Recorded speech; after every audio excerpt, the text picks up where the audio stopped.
warjacks of the Protectorate. While the warjack has become a symbol of the Protectorate of Menoth's military might in the same way it is for the other nations of the Iron Kingdoms, it was not always so. In the early years of the Protectorate, after the First Signaran Civil War and the mass migration of Menites across the Black River to their newly founded home, warjacks and all other mechanica were viewed with contempt by the faithful. A strict interpretation of the Sual-Menite faith's doctrine indicates that all arcane and mechanical works were heretical. Those who sought to carve a new nation from the harsh deserts did so through a combination of unshakable faith and backbreaking labor. According to the priests, the human body was a gift from the Creator and should be sufficient to accomplish any task. As the budding nations worked to expand its borders and build new towns and villages from the unforgiving environment, it did not take long for this stance to be challenged and eventually changed. Steam-powered jacks made possible feats of construction, architecture, and ultimately war that would have otherwise been impossible. 2 decades after the Protectorate was created, the nation began to allow the use of labor jacks. Steam jacks soon became a common sight in the great city of Sual, and their strength increased the nation's progress exponentially. The clergy sought to reconcile their beliefs by conducting rituals of purification over these machines and inscribing prayers upon them from the canon of the true law onto their hulls. Impure as they might be, but those flaws could be cleansed. Some clung to the older, stricter interpretations of the faith and viewed the adaptation of the machines as a slight against the Creator of man. Vehement detractors protested on the steps of temples and preached their beliefs on street corners, some even going so far as to sabotage steam jacks themselves. These acts came to a stop after Hierarch Luthien gave a direct order early on in his reign that anyone who committed such destruction would be taken away by the scrutators and educated until they saw the error of their ways. This decree, along with writs declaring that purified steam jacks were acceptable tools and weapons of the temple, conclusively ended the theological debate. Evolution of the warjack. Though the Protectorate of Menoth considered itself mostly independent from Signar after the First Signaran Civil War, the treaties that ended that war contained some rather troublesome restrictions. The most significant of these was a prohibition against the formation of a standing army and the manufacture of warjacks. Some of these concessions had been made before the Protectorate found its strength, and soon the ruling priests discovered ways to avoid or even subvert them completely. Such mandates came from moral agencies, while the priesthood knew they must obey a higher authority. The temple must arm and protect itself against the unbelievers. Even then, the embers that would one day stoke the fires of the Great Crusade had already begun to kindle. While the fielding of warjacks for defense was technically illegal, the Sual-Menites were allowed access to labor jacks, deemed a fundamental necessity for the industrialization of the Protectorate. This opened the way to create weapons of war that did not initially betray their function. For a time before the Protectorate developed its manufacturing capabilities, many of its earliest jacks were bought or donated from elsewhere, originally either from Signar or Cador. In many cases, these machines were assembled in the Protectorate from finished parts built in other kingdoms. These parts included cortexes smuggled into the Protectorate, an especially valued resource that the Sual-Menites would not be able to manufacture on their own for decades to come. As the Protectorate became more industrialized, it began to produce greater numbers of labor jacks. These machines were engineered with a dual purpose, able to perform work but also able to fight. These jacks were outfitted with substantial layers of armor, their plates adorned with religious markings, but built to deflect blows. The Protectorate was able to fool cursory inspections and pass off these machines as simple labor jacks. Signaran officials who could not be fooled were bribed with gemstones unearthed among the desert sands. Menites worked numerous hidden forges day and night to create weapons for the mighty iron automatons to wield in battle when the time came. Aspects of these early designs, born out of necessity and secrecy, are still present in the Protectorate's modern jacks. Early Protectorate warjacks were tested not against Signaran defenses, but against the Idrian tribes native to the wastes of the Bloodstone Marches. These battles were fought both to subjugate those who had not yet converted to the worship of the Creator, and to field test new weapons away from the prying eyes of Signar. The jacks wield crude iron maces and flails capable of inflicting horrendous damage despite their rudimentary nature, but over time, these weapons were improved to utilize other technology and resources at the Protectorate's disposal. A number of innovations came from the discovery and refinement of a volatile oil into Menoth's fury.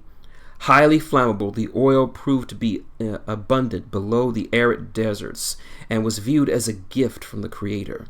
It was tapped and refined into great quantities and soon became one of the Protectorate's foremost weapons.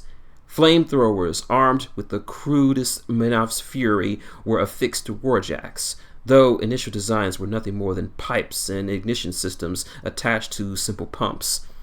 Later versions utilized fanning spray nozzles with refined systems to propel the blazing fluid further, and external igniters to give way to venting superheated heat fire directly into the fuel. Other weapons, such as the Inferno mace wielded by the Crusader heavyjacks, were likewise developed to utilize Menoth's fury. The development and implementation of these new weapons became more prevalent leading up to the Caspia-Sul War. With the shackles of the Signaran mandates thrown off after the declaration of the Great Crusade, the Protectorate now developed such advances openly, paying no heed to the treaties that once bound them. The fires of industry. Determined to compete with nations far larger than itself, the Protectorate has quickly built up several substantial industrial complexes and organizations. At the center of warjack production are two groups, the Sul-Menite artifactors and the vassals of Menoth. The Sul-Menite artifactors see to the Protectorate's war industry, including warjack foundries and forges for weapons and armor. Indeed, creating and arming warjacks stands among the organization's highest priorities. The artifactors includes thousands of individual workers, from unskilled laborers performing simple tasks to exceptionally talented and specialized craftsmen.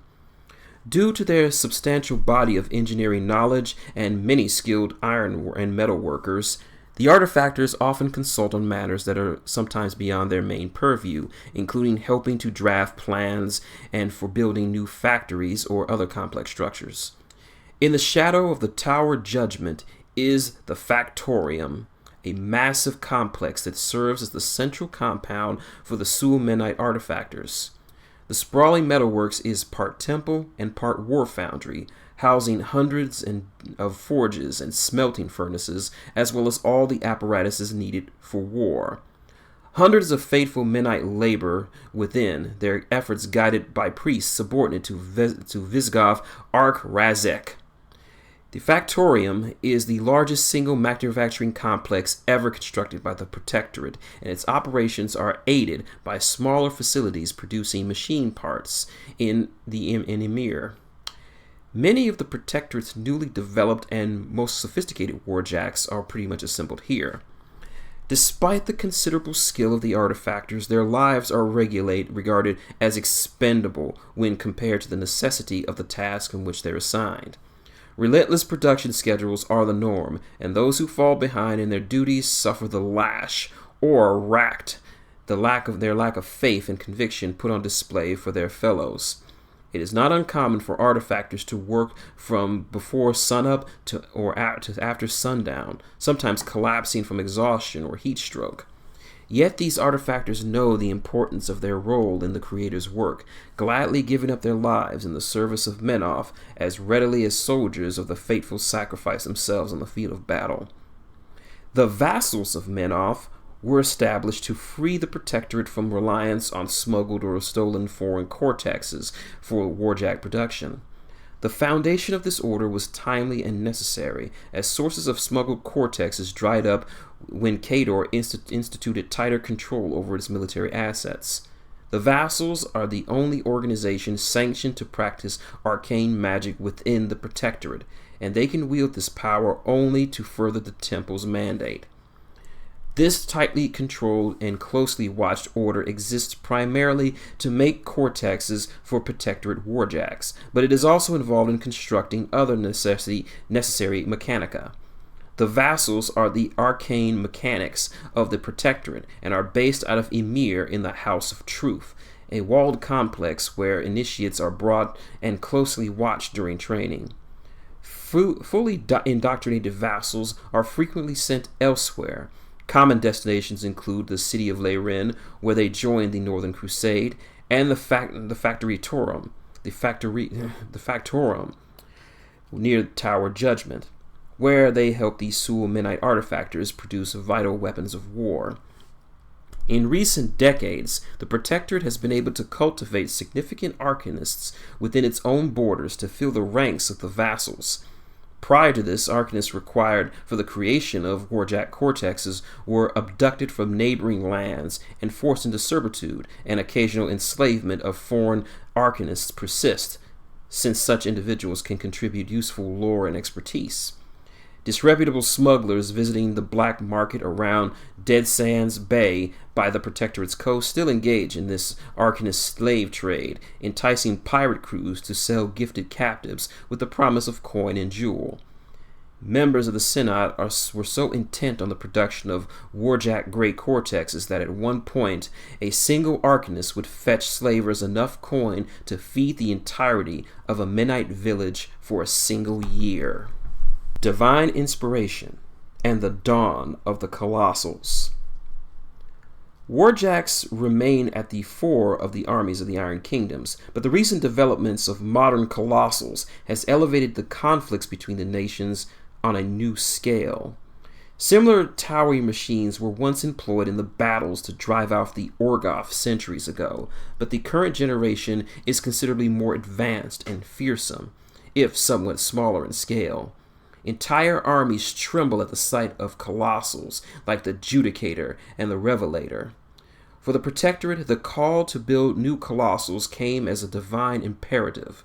Receiving a vision from these impressive machines from the creator of man, the Harbinger of Menoth communicated dire portents to the Hierarch and the Synod of the Visigoths. By order of Hierarch Severius and under the direction of Visigoth Arch Razek, and the Sul-Menite artifactors, the foundries of the Sacred Flame were built east of Emir in the span of a few months. Many Menites lost their lives to accidents or exhaustion due to the rush to complete the towering complex. With few specialized arcane mechanics than the larger nations of Khador and Signar, the Protectorate relied upon their unshakable faith to bestow upon them the divine inspiration required to create a cortex suitable for a colossal. By outfitting the colossal with reliquaries and feoteries containing the sacred remains of great Menite priests or fragments of holy relics, the artifactors were able to channel divine energies into the cortex and bestow upon them sufficient awareness to control their great frames and an impressive array of weaponry. They select armaments that did not require precise targeting, allowing each cortex to fire those weapons with minimal thought while focusing its attention on crushing foes. Like the warjacks before them, colossals have been a vital continuation of the Great Crusade, already proving their worth against the faithless. Cloaked in fire and ash, the mighty machines of the Protectorate marched forward to carry out the will of the Creator. While the nation's war industry is limited in comparison to its foes, it is no less capable, and every Menite pours his blood and sweat into building machines worthy of Menoth that will bridge the gap and see that the Protectorate is victorious.